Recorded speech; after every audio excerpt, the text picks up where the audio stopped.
Exuding a strange and mysterious atmosphere, the Juncker House in Lemgo, a surrealist synthesis of art, or rather the creation of an insane mind. For a long time, its artistic merit was as much called into question as the talent of its creator. It was built by local artist Karl Juncker, who worked as an architect, woodcarver and painter. His contemporaries and neighbours regarded him as an eccentric living in seclusion, but at the same time respected him for being hard-working. Almost every corner of the house has been richly carved and decorated, and many visitors find this superabundance of art oppressive, gloomy, even frightening. Karl Juncker was born on the 30th of August 1850 into the family of a local blacksmith. Having lost both his parents, Karl was orphaned at the age of 7 and was allegedly brought up by his grandfather. After his final examination as a joiner's apprentice, he went on his travels. First to Hamburg, and 3 years later to Munich, where the young craftsman perfected his skills at the Arts and Crafts School. A year later, Karl Juncker began to study painting at the Academy of Visual Arts, which had an excellent reputation at that time. Showing a particularly strong interest in the architecture of the Renaissance period, Karl Juncker undertook a number of study trips to Italy, where he made several pencil and pen and ink drawings in Milan, Florence, Assisi and Venice. By the time he returned to his hometown of Lemgo, Karl Juncker was in his early 30s. His main interest was painting, but at the same time he was developing a plan to build his own house, which in his mind's eye he saw as more than just a place to live and work. He was almost 40 years old when he started to build a house on Hamelnerstrasse outside the walls of the historic city centre. For 20 years, Karl Juncker lived and worked in the house. He was completely absorbed by his art. Although initially he maintained a good relationship with his neighbours, he gradually became more and more isolated. After a while, numerous stories and rumours about his odd behaviour began to circulate. On the 24th of January 1912, still unmarried, he died of pneumonia at the age of 61. At first sight, the Juncker House does indeed have the appearance of a strange and exotic building, but it's a misleading impression, since the austere, symmetrical style of the facades reveals the influence of the Italian architecture Karl Juncker had closely studied on his journeys. During the planning stage, he made a model of the house on a scale of 1 to 20.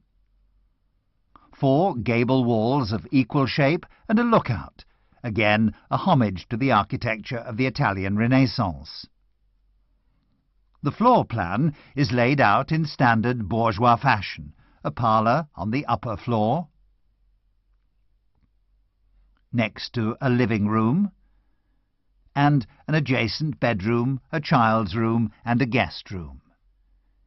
It's said that Karl Juncker didn't use any of these rooms himself, which begs the question why the artist, living all alone, built a house that would have offered enough accommodation for a whole family. But we have no answer to that question. In order to know how Karl Juncker planned to decorate the interior of the house, we have to read his building application.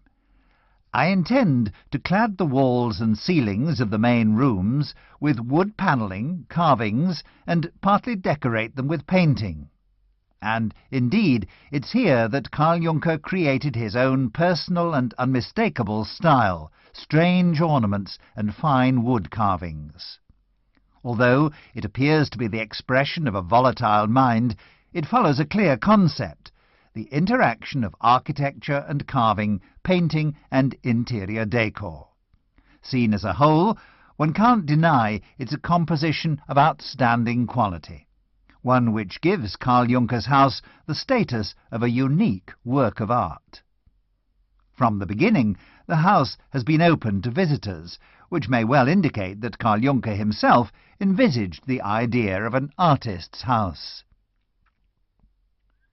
This artist's house is definitely imbued with the spirit of the Italian Renaissance, and as such it served as a status symbol.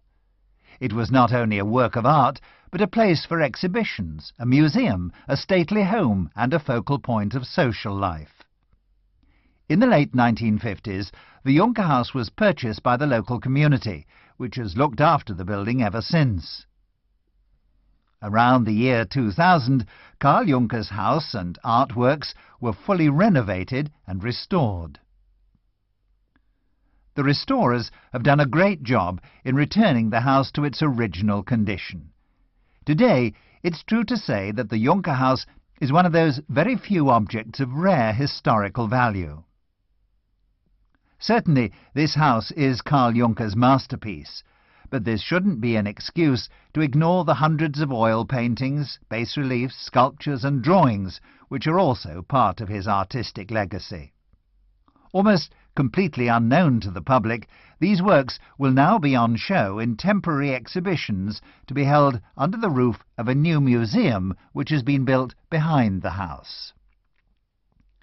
In terms of art history, it's not easy to classify the work of Karl Juncker, since it's a mixture of virtually all styles of art. It contains elements of symbolism, highlighting dreams and imagination, as well as the eruptive colours and distorted shapes, which are characteristic features of Expressionism, and the long, curved lines and forms inspired by nature, so typical of Jugendstil or Art Nouveau. Closer to the real Karl Juncker, perhaps, are those who regard him as a representative of what's known as art brut, literally meaning raw art, as found in the rash and unreflective art production of children, social outsiders, or psychiatric patients, for example. It's also referred to as outsider art, as it doesn't seem to fit any given norm, but simply aims to mirror the inner life and world-view of the artist. In some people's opinion, this is the true expression of natural and genuine art.